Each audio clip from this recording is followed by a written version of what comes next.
কথা বলবো, আমাদের সঙ্গে রয়েছেন আমাদের প্রতিনিধি দীপক ঘোষ। দীপক, দুর্নীতি আর অনুপ্রবেশ ইস্যুতে কিভাবে রণকৌশল ঠিক করবে বিজেপি, সেটাই সেট করে দিলেন অমিত শাহ।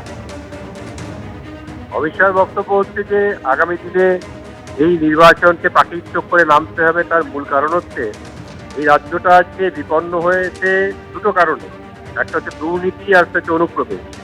তার অভিযোগ এ রাজ্যে দুর্নীতি এবং অনুপ্রবেশ দুটো প্রাতিষ্ঠানিক রূপ নিয়েছে। এখানে সরকার প্রশাসন পরিকাঠামোগতভাবে এই দুটো কাজে মদত দিয়ে চলেছে দিনের পর দিন।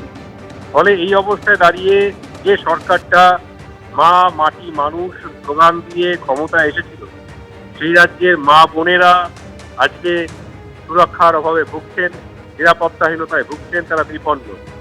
মাটি ক্রমাগত দখল হয়ে যাচ্ছে অনুপ্রবেশকারীদের হাতে, বিপন্ন হচ্ছে এ রাজ্যের ভূমিপুত্ররা।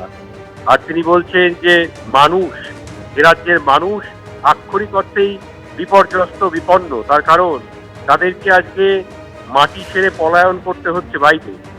এই মা মাটি মানুষের সামনে আপনারা যারা কলকাতা, আজকে কলকাতা মন্ডল এবং বেশি করে দেবে এবার অনুপ্রবেশ দুর্নীতি, সেটাই যে 26-এর বিধানসভা নির্বাচনে মানে মূল ইস্যু হতে চলেছে, সেই মেসেজটা দেওয়ার চেষ্টা করেন মা মাটি মানুষের। দেখুন, মা মাটি মানুষের ব্যাখ্যা তো আমরা বারবারই শুনি। এই সমস্ত ডিটেলে যে অমিত শাহজির কাছেও আছে তা আপনারা সবাই জানলেন। এবং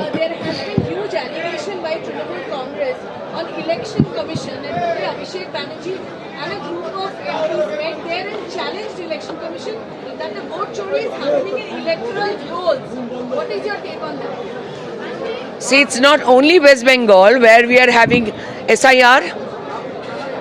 There are other states as well where we are having SIR.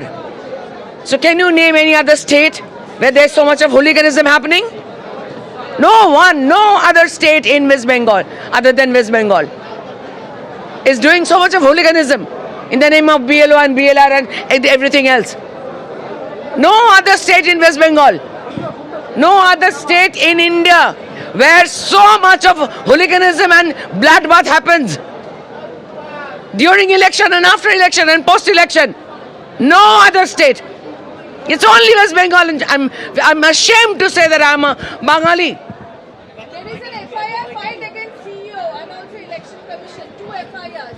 They have reacted strongly. How would you react? See, it's not my domain, it's not my jurisdiction to talk about Election Commission.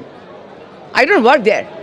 But what I can see as a common person, I'm ashamed of myself and my all West Bengal administration. রূপা গাঙ্গুলি বললেন, ভারতের অন্য কোন রাজ্যে অর্থাৎ 12টি রাজ্য এবং কেন্দ্রশাসিত অঞ্চল সহ যে রাজ্যগুলোতে এসআইআর হচ্ছে সেখানে কোথাও এসআইআর কে ঘিরে অশান্তি হচ্ছে না, যেটা পশ্চিমবঙ্গে হচ্ছে। তাই নিয়ে প্রশ্ন তুললেন রূপা গাঙ্গুলি। কথা বলছি, আমাদের সঙ্গে রয়েছেন আমাদের প্রতিনিধি দীপক ঘোষ। দীপক, অর্থাৎ অমিত শাহ একেবারে চিহ্নিত করে দিলেন, নির্দিষ্ট করে দিলেন যে তৃণমূলকে হারাতে হলে এই পশ্চিমবঙ্গে মূল যে দুটো সমস্যা, সেটা হলো দুর্নীতি এবং অনুপ্রবেশ, তার বিরুদ্ধে লড়তে হবে বিজেপিকে।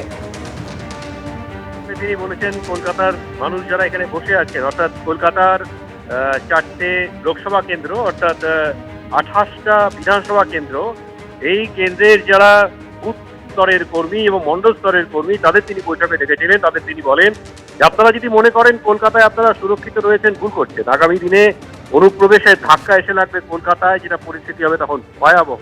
সুতরাং এই জায়গা থেকে যদি বেরিয়ে আসতে চান আপনারা, তাহলে একটাই রাস্তা, তৃণমূল সরকারকে সমূলে উৎপাটন করতে হবে। তিনি আরো বলেন, যারা আপনারা দায়িত্বে রয়েছেন এখানে, তাদের কথা দিয়ে যান যে এই মোট 28টা বিধানসভা কেন্দ্রের মধ্যে অন্তত 20টা বিধানসভা কেন্দ্রে আপনাদের জিতে দেখাতে হবে।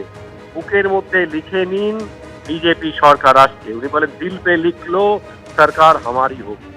তো উনি বলছেন যে এই জায়গায় দাঁড়িয়ে একটাই কাজ, এখন আপনারা ঝাঁপিয়ে পড়ুন।